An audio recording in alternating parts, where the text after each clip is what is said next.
ग्रंथ। अगर एक ट्रक लाया जाए और उस पे ग्रंथ सब रखे जाएं तो ट्रक भर जाएगा, ग्रंथ की कमी थोड़ी होगी। एक एक पंथ के कितने कितने ग्रंथ हैं। आप जानते हो वृंदावन प्रेम रस को, नित्य विहार रस को, उनके ग्रंथों को पढ़ा नहीं तो फिर कैसे जानोगे। भक्ति का भी बहुत स्वरूप है। किस कोटि के तुम भक्त हो, किस कोटि के ग्रंथ पढ़े हो।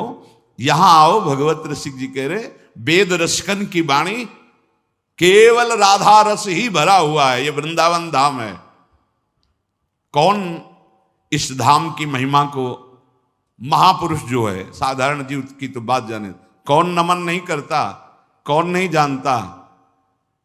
वृंदावन का ये एकांतिक प्रेम रस रसिकों की वाणी में मिलेगा। भगवत रसिक, रसिक की बातें रसिक बिना को समझ सके ना।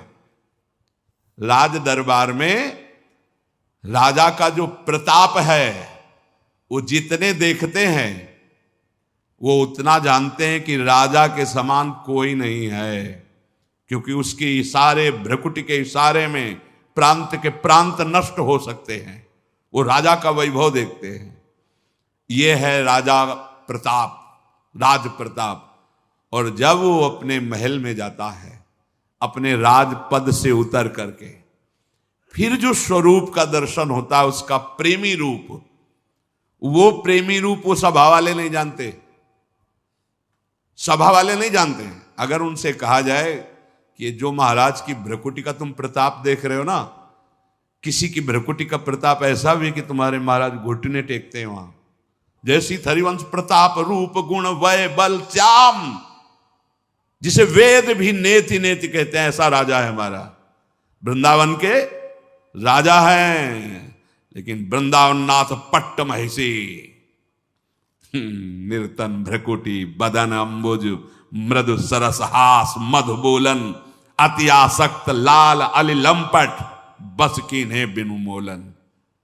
कैसे कैसे समझ में आएगा। कितने शास्त्र पढ़े हो, ऐसे ऐसे ग्रंथ, रस ग्रंथ हैं, और वो चिंतन के लिए हैं, वो प्रवचन के लिए नहीं।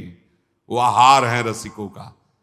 संप्रदाय नवधा भगति वेद सुरसरी नीर, ललिता सखे उपासना है सिंहिन को चीर, है सिंहिन को चीर रहा है कुंदन के बासन, कै बच्चा के पेट और घट करे विनाशन।